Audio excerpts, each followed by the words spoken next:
Okay, time to study again. A good afternoon to you if you're on this side of the world. In the Americas, a very good morning to you. Good afternoon if you're in Europe, in Germany specifically. And yeah, if you're on this side of the continent, it's a wonderful winter's afternoon. Today it's not so cold and I'm not wearing a hoodie or anything radical to keep me warm. The reason why I've come to do this video specifically and many others that I will do after this one is because I've been posting a lot of statements about how futile it is to follow theology and how wonderful it is to read the Bible in its original language so that it can tell you what it says. And just to make this not a 5-hour video of Isaiah chapter 7, I'm going to be reading the English translation that's provided by the rabbis who did the translation. And also, where there is something specific that you should know and see in the text, in the Hebrew text, I'll definitely highlight that bit.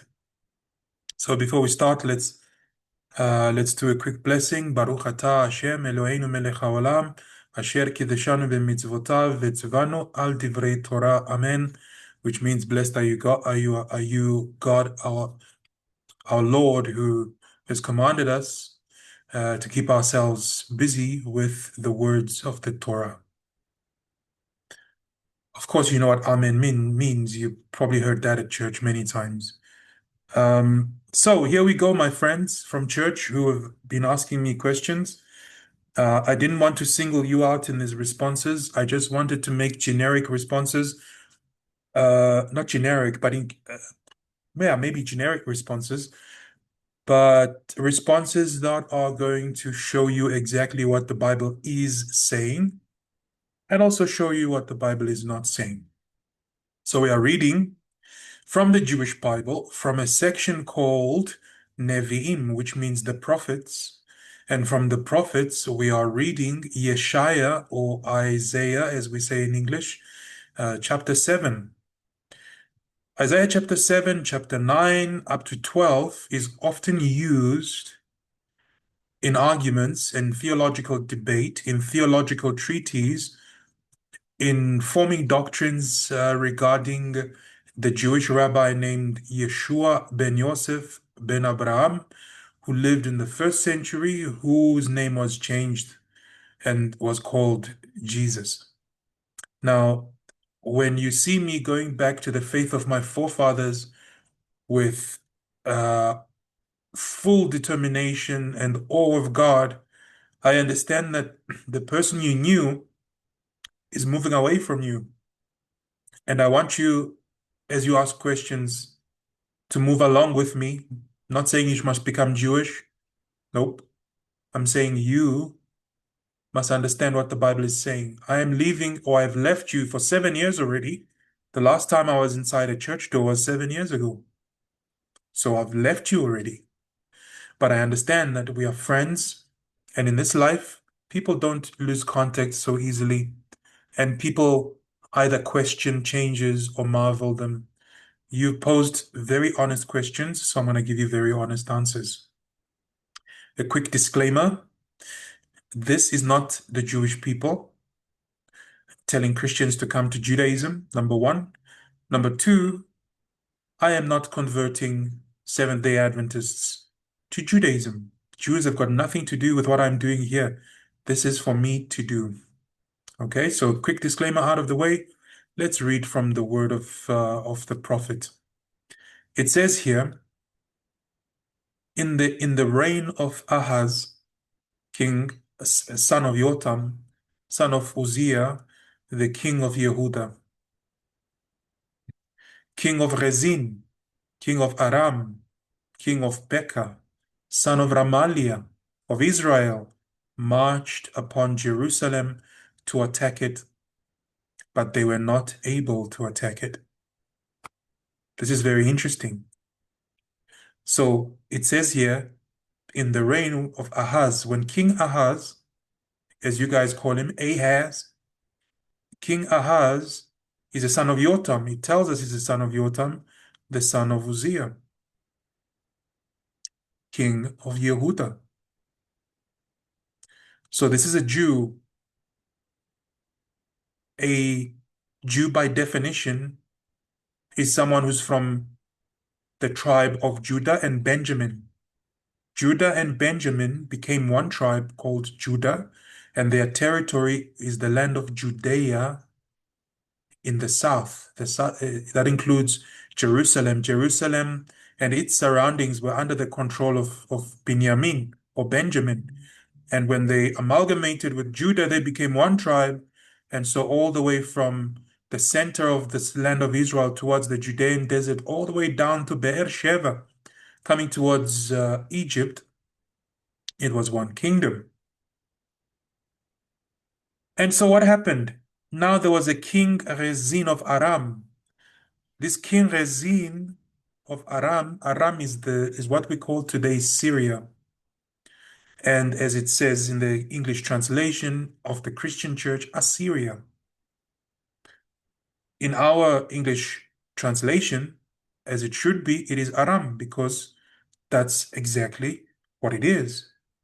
And the language spoken by the Arameans is Aramaic since the beginning of time. That's the same language that Adam and Eve spoke. That's the same language that God spoke to Adam and Eve. The original Hebrew, as we call it, is Aramaic.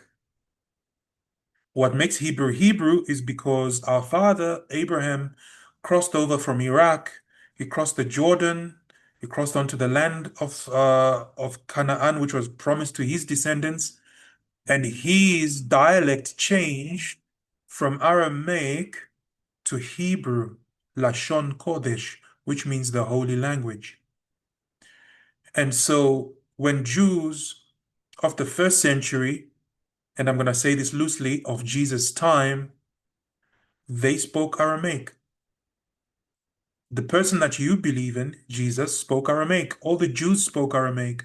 But when they went for prayer, when they went to study the Torah, when they were studying the Bible, Hebrew was the language. And it says here, and King Pekah, son of Remaliah of Israel, marched up upon Jerusalem to attack it. But they were not able to attack it. So let's go pull out the old pencil now.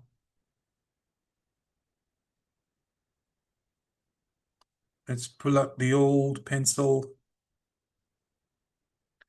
and pretend to be an artist for a sec. So here's North Africa.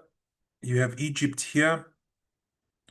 Oi, that looks more like an ECG. So you have Egypt here all the way to Tunisia, and then you have the Nile Delta, and then you have here the Levant, which is the east coast of the land. Then you have here this annoying strip called the Gaza Strip, where the Philistines always annoyed the Jewish people through making war for no reason. And all the way up to the top, you go to Tyre or Tyre in English. And this is now Lebanon. And you have here, obviously, the Jordan River with the Sea of Galilee, and then it goes into the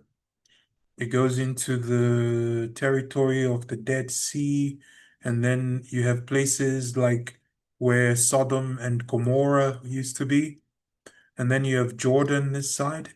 Jordan in the Bible is called Edom or Edom, and then here you have Kinneret or Gennesaret. Over here, exactly over here is Kinneret. And then you have here Jerusalem, you have here Judea, and basically you have this thing going on here, like that. And here you have the tribe of Dan, which lived here. And then you have Ashdod. Ashdod, between Gaza and Ashdod. That's where my ancestors lived, and that's the Danites. The tribe of Dan lived here, and then the tribe of Dan was also somewhere here. If you study Jewish history, you'll see that the tribe of Dan, even in the Bible, when I say Jewish history, you don't even have to go far and go find another textbook. Even in the Bible, you'll find that the tribe of Dan were always the rear guard of Israel. We always fought the wars for Israel. This is where Samson came from. In his real name is Shimshon. It's not Samson. It's Shimshon. That's his Hebrew name. And then, of course, here you have the Mediterranean Sea, all the way up to Turkey, Greece, and eventually you get to Italy, right? In uh, in Hebrew, we call this the Great Sea. We don't call it the Mediterranean. We call it the Great Sea in Hebrew. And then, of course, now you have this territory here, and then we have God, Asher.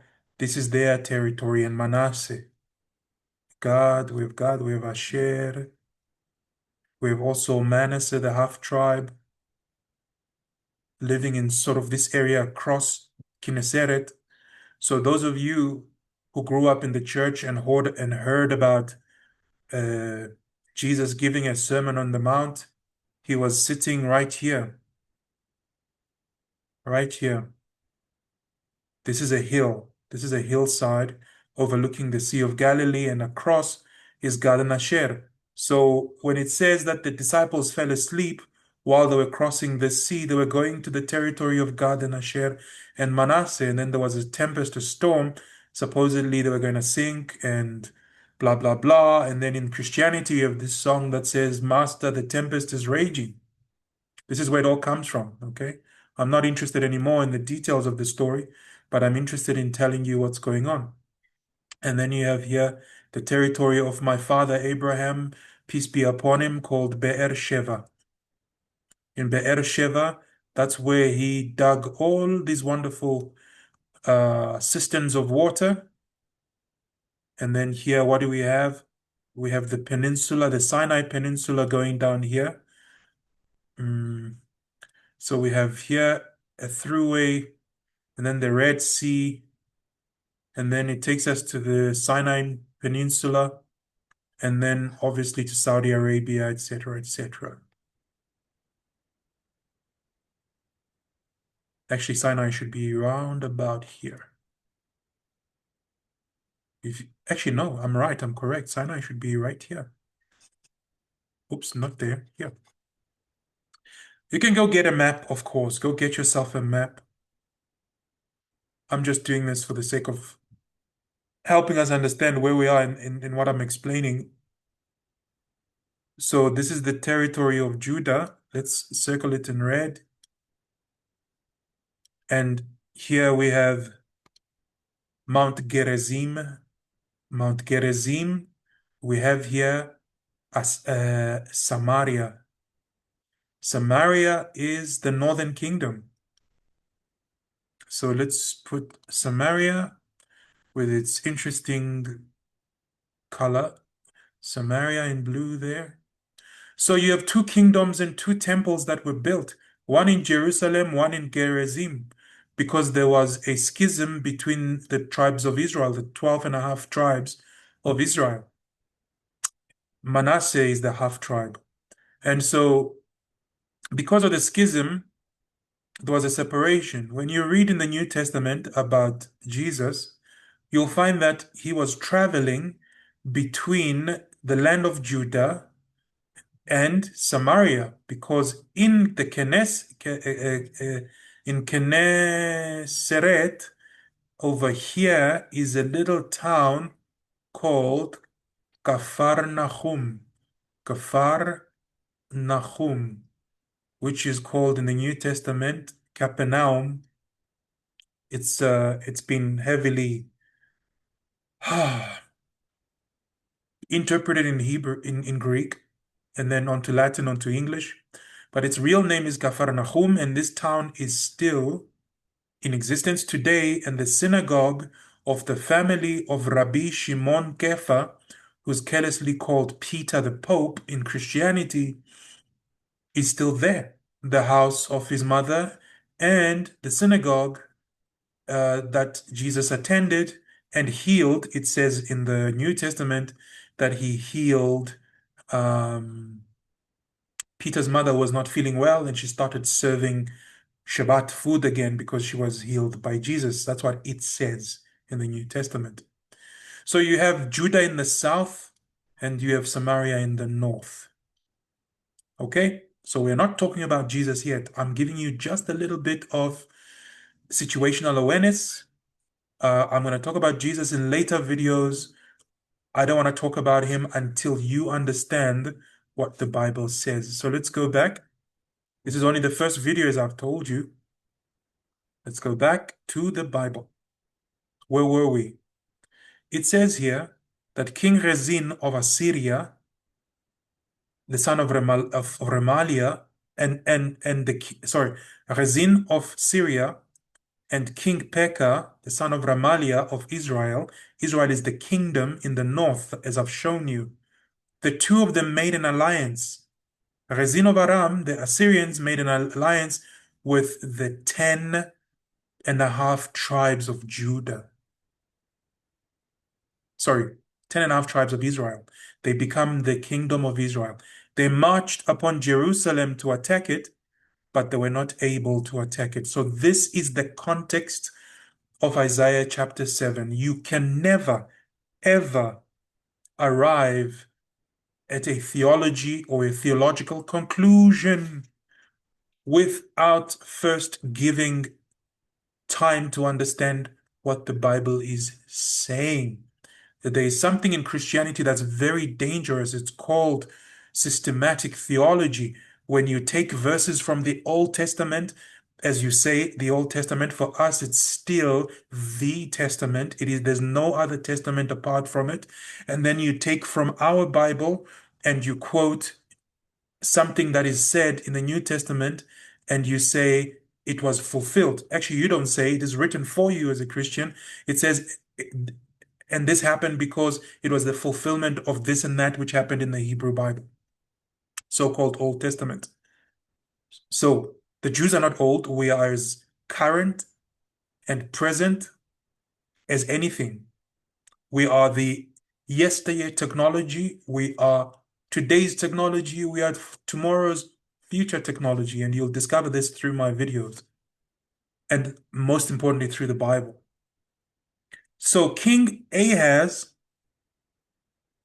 is wetting himself. He's afraid. He's literally wetting himself because his brothers, 10.5 tribes of Israel, have struck an allegiance, struck an alliance with the king of Aram, Rezin. Uh-oh. And they are marching on Jerusalem to attack it and to conquer it. Then what happens? It says, now, when it was reported to the house of David that Aram had allied himself with Ephraim, their hearts and the hearts of the people trembled as trees of the forest sway before the wind. So it says, when it was reported to the house of David, to King Ahaz, that Syria is in allegiance with Ephraim. Ephraim is Israel, it's a northern kingdom. Because we, who are descendants of the 10.5 tribes of the north of Israel, we are called the children of Yosef, the children of Yosef, Bnei Yosef. And Ephraim was one of the children of Yosef, if I'm not mistaken. Actually, let me look at that. Let's get my facts spot on here because I would hate to get my things crossed. Let's see.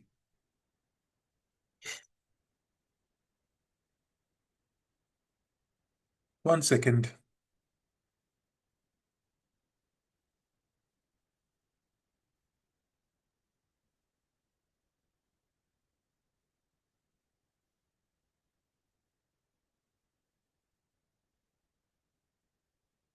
Right. So I always fact check myself even. It says that Ephraim was, according to the book of Genesis, the second son of Yosef ben Yaakov, which means Joseph, the son of Jacob, and Asenat, his Egyptian wife, as well as his adopted son of his biological father Yaakov, making him the progenitor of the tribe of Ephraim. So I was explaining to you that we who proceed from, from north, we are called Bnei Yosef.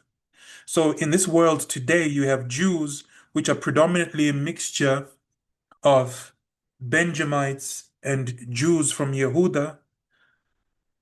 The other tribes that are scattered around the world who were exiled, we are called Bnei Yosef. We are the same as the northern kingdom of Israel. Because of us and our forefathers, what they did in their apostasy, 10.5 tribes in apostasy, aligning themselves against their brother Judah, which was a sin for which we were scattered all over the world for. At that moment of allegiance with Syria, the hearts of the Jews, they trembled as a tree, as the trees of the forest sway before a wind. And of course, it was the king Ahaz who was more afraid than the people. But God said to Yeshaya or Isaiah, go out with your son She'ar Yashub to meet Ahaz at the end of the conduit of the upper pool by the road of the fuller's field. And say to him, be firm and calm.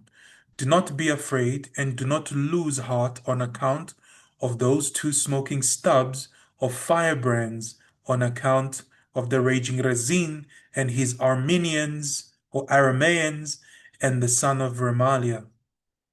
So God sends the prophet Isaiah and his son to do what? To meet the king and to tell him not to be afraid of the two smoking stubs and firebrands.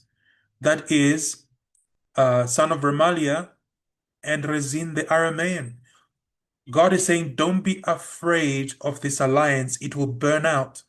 It will fizzle. It will disappear. Nothing will happen to you. Because the Arameans with Ephraim, the son of Remaliah, have plotted against you, saying, we will march against Yehuda or Judah and invade and conquer it, and we will set up and we will set up as king in it the son of Tabeel. The prophet continues to say that thus said my sovereign God, I shall not succeed. Sorry, it shall not succeed, which means the plan and the alliance. It should not come to pass, meaning no one will conquer Judah. These two will not conquer Judah. For the chief city of Aram is Damascus, and the chief of Damascus is Rezin, and it says, the chief of Ephraim is Samaria, and the chief of Samaria is the son of Remaliah. And in another 65 years, Ephraim shall be shattered as a people. If you will not believe, for you can, if you will not believe, for you cannot be trusted.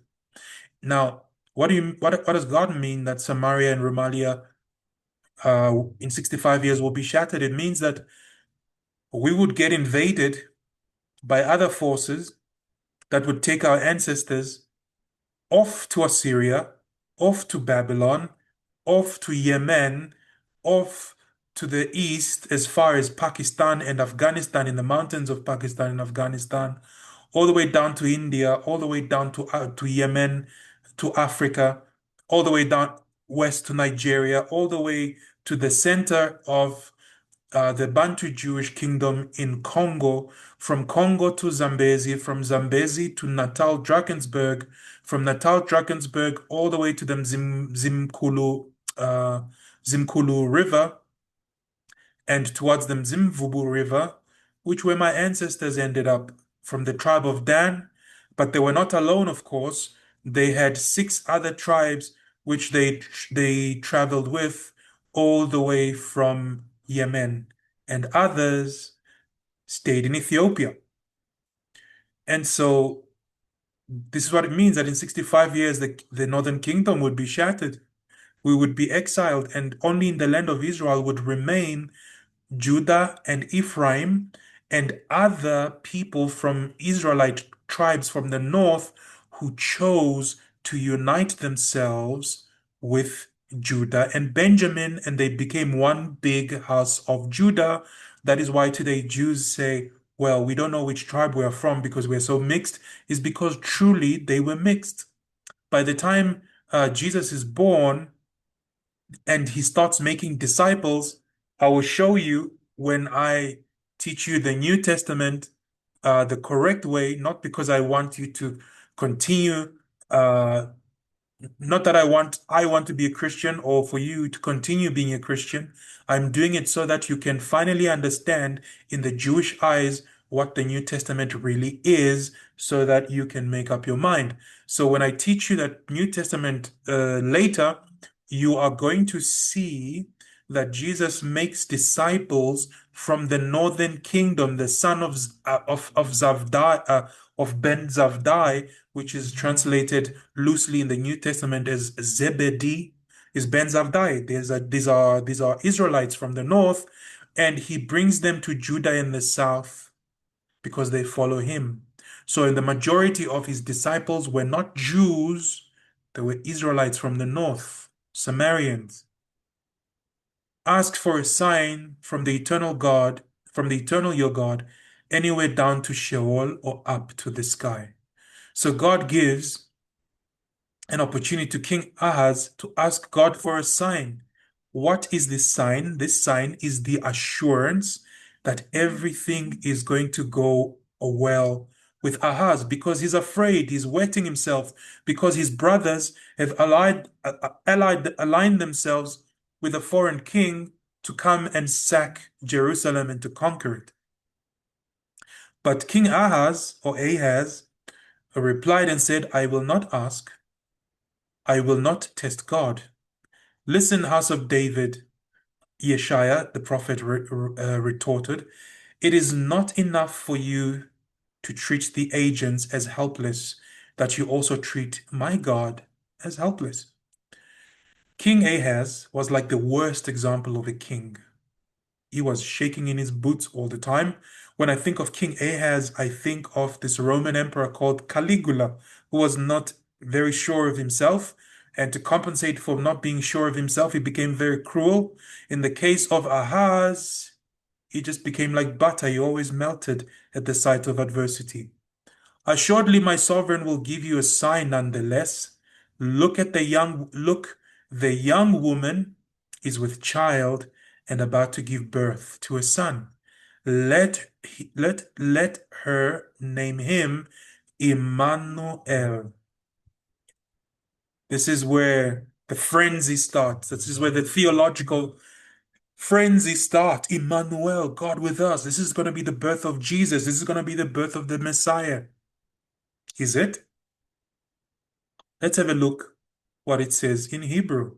It says, Lachen yiten Adonai, hu lachem,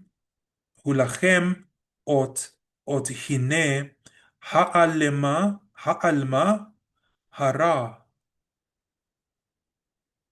Yeah, ha'alma hara, וילדת בין וקראת שמו Immanuel. Literally, without reading this translation, literally in Hebrew it says assuredly or surely, uh, surely my sovereign will give you a sign. And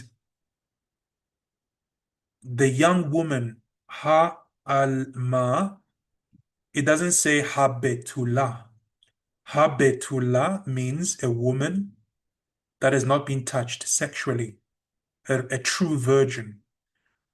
But in English, in your English Bibles, the Christian Bible, when it says a young virgin, it's there, it was changed for a reason by the church scholars between the year between 100 years after Jesus to 800 years after Jesus. That's how long it took them to rewrite the Bible, the Christian Bible. And it's a rewrite of the Jewish Bible, the one you're reading now. And so in the Christian Bible, it conveniently says Habetullah, or the virgin, meaning Miriam was a virgin and she would give birth miraculously. She would become pregnant miraculously and therefore prove later an immaculate conception, making Jesus immaculate and sinless and blah, blah, blah, blah. But here it's not so. In the original Bible, it says ha'amla. It says the young woman, literally the young woman is with child. What does it mean, is with child? It means she's already pregnant. So the prophet Isaiah is saying, excuse me, the prophet Isaiah is saying to the king, I'm not talking about a sign that's going to come into the future.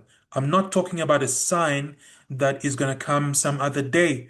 You need reassurance now that the kings of the north will not sack Jerusalem and conquer it. So and then of course in the previous verse we saw the prophet say, ask God for a sign and he'll give it to you. And King Ahaz is like, no, I don't want a sign. I don't want to test God. He doesn't even know what he's saying. And the prophet says, nonetheless, you'll get a sign because you need God's help. And so assuredly my sovereign will give you a sign nonetheless, whether you like it or not, Ahaz, you are getting a sign from God. And the sign is, look, the young woman is with child. A young woman somewhere is pregnant and about to give birth to a son. Let her name him Immanuel. Who is the young woman that is with child? Is it Mary of the New Testament? Is it Miriam? Because you must remember, Jesus' mother was not Mary either. Her name was Miriam. It's a Jewish name. It's a Hebrew name, Miriam. Now, how does Jesus connect with Isaiah's time? It's many centuries apart. How is this going to happen?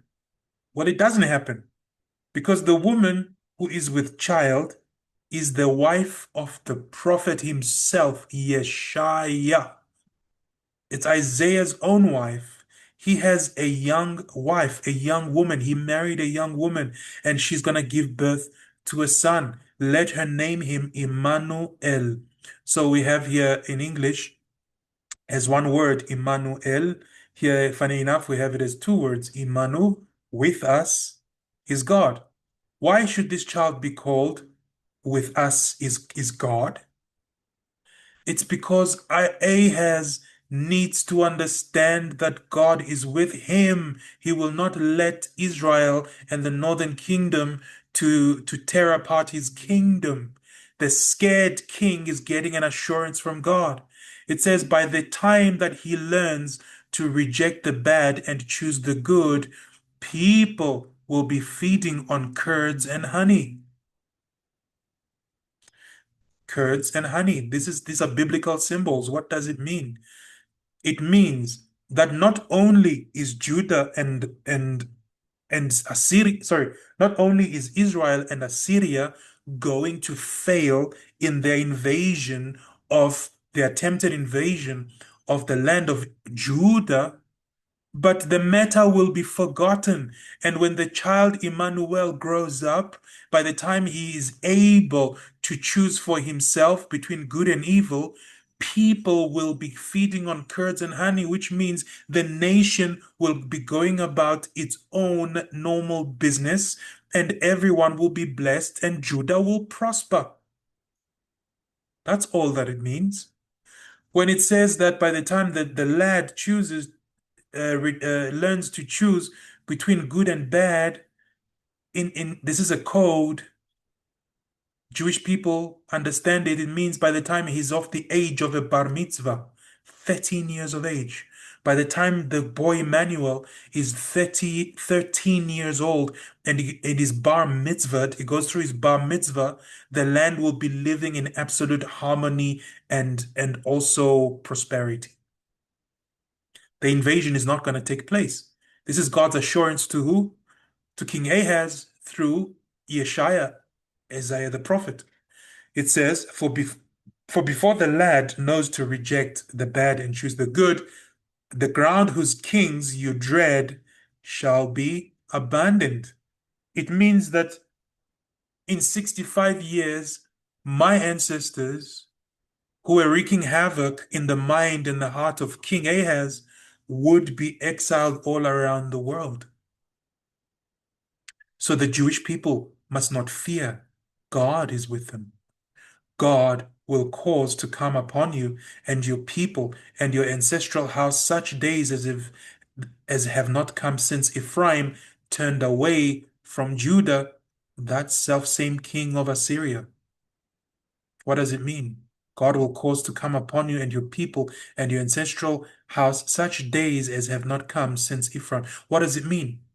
Sheer abundance and prosperity will come upon the house of Judah. Not only God will save them from this planned invasion by my ancestors aligned with the ancestors of Assyria against our own brother Judah would fail, but God would also bless the Jewish people immensely. In that day, God will whistle to the flies at the end of the water channels of Egypt and to the bees in the land of Assyria, and they will come and alight in the rugged wadis and in the clefts of the rock and in the thorn breaks and in the watering places. In other words, God would drive out these amassed armies. He will drive them out with nature, with bees and flies. In that day, my sovereign will cut away with the razor that is hired beyond the Euphrates with the king of Assyria, the hair of the head and the hair of the legs, and it shall clip off the beard as well. So they will be humiliated, the people who come upon Judah. And in that day, each household shall save alive a heifer of the herd and two animals for the flock. And they shall obtain so much milk that they shall eat curds, literally eat curds. Thus everyone who is left in the land shall feed on curds and honey, literally. There will be so much prosperity and happiness, and people will be satiated instead of being afraid of an impending war. For in that day, every spot where they could stand a house, 1,000 vines worth 1,000 shekels of silver shall become a wilderness of thorn bush and thistle. So the northern part, all the way to Assyria, will become desolate. One will have, and in the south, people will be eating curds and honey. It will be the absolute opposite. One will have to go there and with a bow and arrows, for the country shall be thorn bushes and thistles. But the perils of the thorn bush and thistle shall not spread to any of the hills that could only be tilled with a hoe. And here cattle shall be let loose, and sheep and goats shall tramp about. Trouble in the territory of my ancestors for their unfaithfulness and turning against God and Judah and aligning themselves with Assyria, but prosperity in the south in the tribe of Judah. Chapter 8. God said to me, get yourself a large sheet and write on it in common script. Common script would be Aramaic. Let's see, what does it say in Hebrew?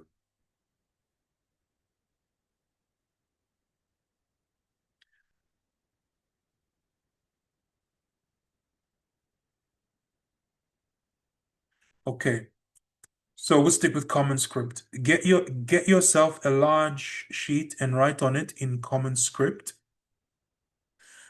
Mm, and say, all right, for Maher Shalal Hashbaz, for Maher Shalal Hashbaz. and call reliable witnesses, the priest Uriah and Zechariah, son of Yeberechiah, to witness for me. That's interesting. Who is this Maher Shalal Hashbaz? Let's see.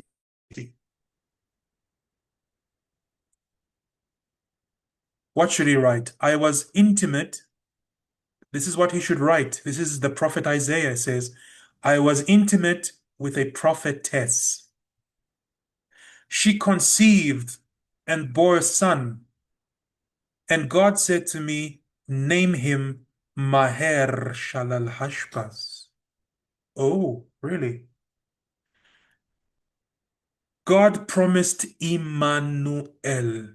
Call his name Immanuel, which means God is with us. The child that is born from Isaiah's wife, young wife, is called Immanuel. He's a symbol that God is with us.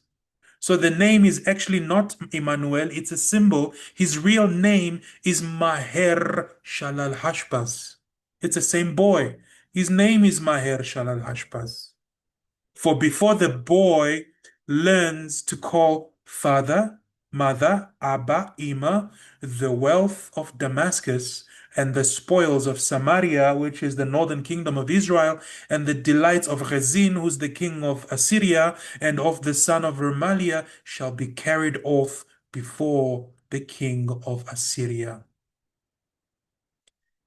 Here comes Babylon, conquers everybody, takes all our ancestors to Babylon, together with Assyrians. That's God's punishment for unfaithfulness, right? But listen to these words. I was intimate with the prophetess. Why is she called the prophetess, this young woman? She's called a young prophetess because Yeshaya or Isaiah was the prophet. In order to be a prophet, first of all, you have to be born in the house of Jacob. That means you have to be an Israelite to be a prophet. And then not just any Israelite, you have to come from the house of Levi. And you have to be a priest as well. The priests are the ones who received the Holy Spirit or the Spirit of holiness, and they were able to prophesy and to see. That's why they were called seers, because they could see because of the Spirit of God. So the prophetess is the wife of the prophet. It doesn't mean that she also prophesied, but it's because she's the wife of the prophet. It's like a rabbi. A rabbi is called a rabban. His wife is the rebbetzin, male and female. The same thing here. Uh, Yeshaya was the prophet, and his wife, his young wife, the prophetess. And Isaiah was not just a Levite, but he was from the princes of Levi. So he was royalty, and he acted in a statesman capacity. He acted in the kingdom of Ahaz as a statesman, an advisor to the king, but most of all, he was a prophet. He was a seer.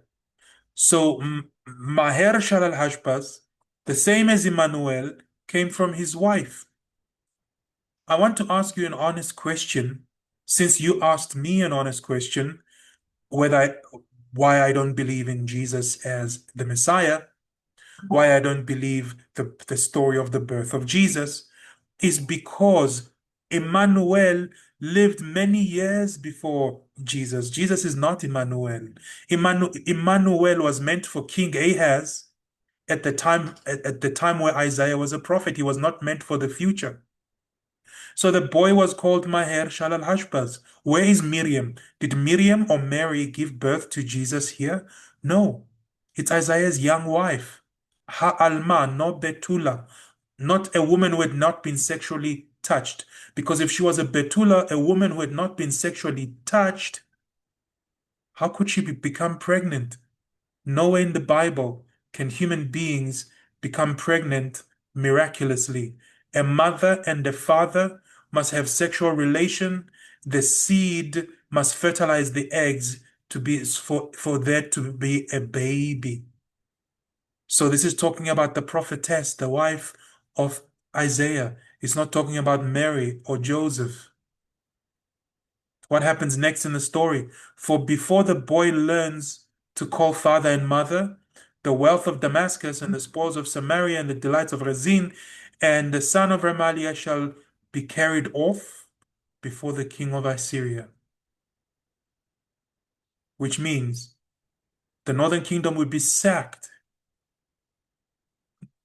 But even before the child knows how to speak, the northern kingdom would disappear. And the words of Hashem, the words of God, they did come true. My people were sacked and carried off to Babylon, to Assyria and beyond to Babylon, late in the later stage, because of their turning away from Jerusalem, number one, from turning away from Judah, number two, and from the the audacity to become traitors. The sin of my forefathers is forever before us.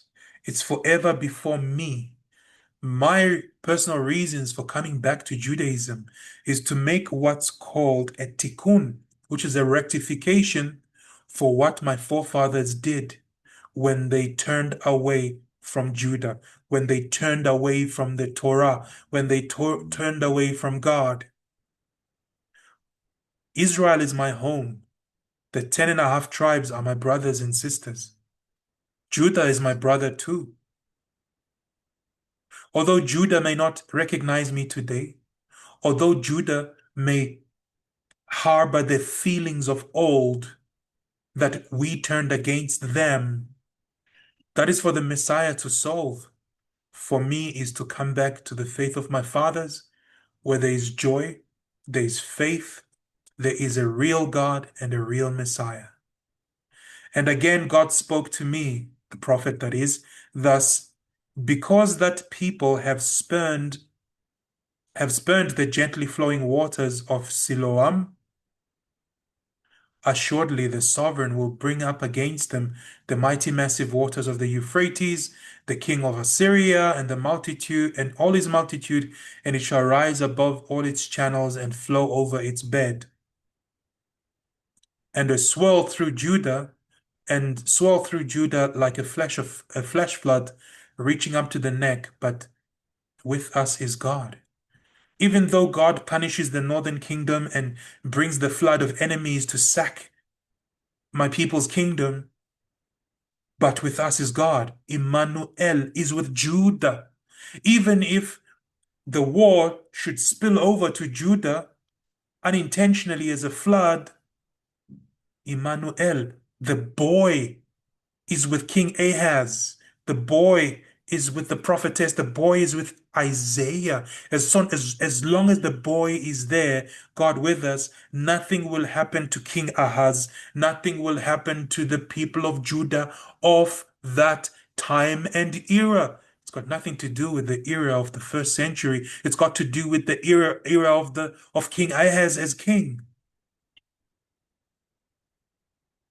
As wide as whose wings are spread, as wide as your land is broad. Band together, O peoples, you shall be broken. Listen to this, you remotest parts of the earth. You remotest rather. Listen to this, you remotest parts of the earth. Gird yourselves, you shall be broken. Gird yourselves, you shall be broken. And why will they be broken? For the cause of Judah, because God has heard Ahaz's cry, and the prophet has strengthened Ahaz with a child named Immanuel, whose real name is Maher Shalal Hashbaz. Hatch a plot, it shall be foiled. Agree on action, it shall not succeed. For Immanuel, for with us is the child. Sorry, for with us is God. So long as the child Immanuel, Maher-Shalal Hashbaz, the son of Isaiah, the son of the prophetess, as long as he's alive and is a cute little baby, nothing is going to happen to the people of Judah at that time. Not in the future, not in the first century. For this is what God said to me, upon taking me by the hand and charging me not to walk in the path of that people. You must not call conspiracy. all that the people call conspiracy, nor revere what it reveres, nor hold it in awe. So among the people of Israel, let there not be any conspiracy. None but God of hosts shall account holy. Give reverence to God alone. What are you saying, prophet? We cannot worship Immanuel. Why can we not worship Immanuel? Isn't he God with us? Isn't he the presence of God with us? No, he's not the presence of God with us. It's God with us. He's a symbol. He's a sign that God is on the side of Judah. He was never the physical manifestation of God. And it says here, none but the God of hosts shall you account holy, not the child. Don't worship the child Immanuel. This thing's naughty. Don't worship the child Immanuel. None but God of hosts shall you account holy. Give reference to God, sorry, give reverence to God alone. Hold God alone in awe. This is why the Jews don't believe the Christian theology and the systematic theology and the types and anti-types, kissing at the cross, blah, blah, blah. It's all man-made religion. The Bible tells us Immanuel is not to be worshipped. If you believe that Jesus is Immanuel, you are so lost as far as the Bible is concerned that you need a returning Jew like myself to take you out of your darkness and bring you to God's marvelous light. As God has graciously taken me out of the darkness of my forefathers who betrayed Judah, now I'm returning to the Torah. I am giving you the opportunity to see the light. Don't worry if you're not Jewish. If you're a Westerner, you come from Europe, you have European heritage. If you really want the God of Israel, man, you gotta drop that Jesus like it's hot, and you have to come to God and say, none but God of hosts shall you account holy. Give reference to God alone. Hold God alone in all. So stop fighting the Jews. Stop theologizing against the Jews. It is of no benefit to you at all. Theology is of no benefit. That's why when I left the church, I initially did not want to go and study in a church institution of the denomination I was in. I wanted to go study in a neutral Christian environment, and I went to a Baptist type university. And I dropped that university last year because I realized that you cannot reach out to God until you let go of something that is unclean. I had to let go of this Yeshua HaMashiach story, or a Hebrew packed Jesus, or a Hebrew packaged Jesus. I had to let go of that and come back to God, because I understood that Immanuel was not God, but he was a symbol of God with us. And God said, do not worship this guy. God shall become a sanctuary. God is the sanctuary of the Jewish people. What does that mean? It means wherever a Jew or an Israelite is around the world, when they turn their hearts towards God, the sanctuary is built. A stone people strike against, a rock people stumble over, for the two houses of Israel, and a trap and a snare for those who dwell in Jerusalem. God shall become a sanctuary, a stone people strike against. The nations take our book, the Tanakh, the Jewish Bible, and they rewrote it into their own holy Bible. But God became a stumbling block for them. They tripped over God many times. They couldn't fathom God. They couldn't be in God's presence. They decided to take one of our own brothers, Yeshua, Ben Yosef, Ben Abraham, and they made him God because the Greeks and the Romans stumbled all over the rock, the strong rock that is God. They couldn't withstand God's holiness and God's truth and the plain and simple truth of our Bible. So they stumbled till this day. A rock people stumble over. For the two houses of Israel, they will be strong one day, I add. And I'm not supposed to, but I want to add that bit for you. And a trap and a snare for those who dwell in Jerusalem. When the lost Israelites come out of the church and they come back to the Jewish Torah and their Jewish brothers, they begin to stink among the Christians, and the Christians feel this stink because they've been taught the hatred of the Jews since the Jewish Bible was rewritten and presented as an Old and a New Testament. In the world of Christian theology and the worldview of the Romans and the Greeks, the Jews stink. When the Israelites leave the church because their eyes are open, and people like me dragging along their their real Jewish people who are stuck in the church and saying, hey, let's do tshuva, let's go back to our God. Among the Christians and the Christian world, we begin to stink even more, and the hatred for Israel and the Jews rises. The masses shall trip over these and shall fall and be injured, shall be snared and be caught. Bring up the message, seal the instruction with my disciples. Should I stop here? I think I should stop here. And I will continue in chapter 9 in the next video, because the theology and the systemic theology and the typing and archetyping and all these shadowing and foreshadowing rubbish is often extrapolated, or it's often directed at misinterpreting Isaiah 7, 8, 9, 12, and 53. But we're going to go through it video by video. If I've offended you today, I am very sorry. If you are a Christian, you are not obligated to become Jewish. Remain what you are. But I'm talking to you, Jews and Israelites who are in Christianity, that it's time to drop the nonsense and come back to the God of Israel. He is our only sanctuary. He is our only divine presence. He's the one we should be worshiping, not worshiping our fellow brother Yeshua as God. That is idolatry. Tshuva Israel. And if you are a Christian and you are watching this, find a Jew. Let them teach you the ways of God. That is, if you love the God of Jacob. If you don't love the God of Jacob, as you were. That's where I stop. And I'll pick it up in chapter 9 when I get a moment.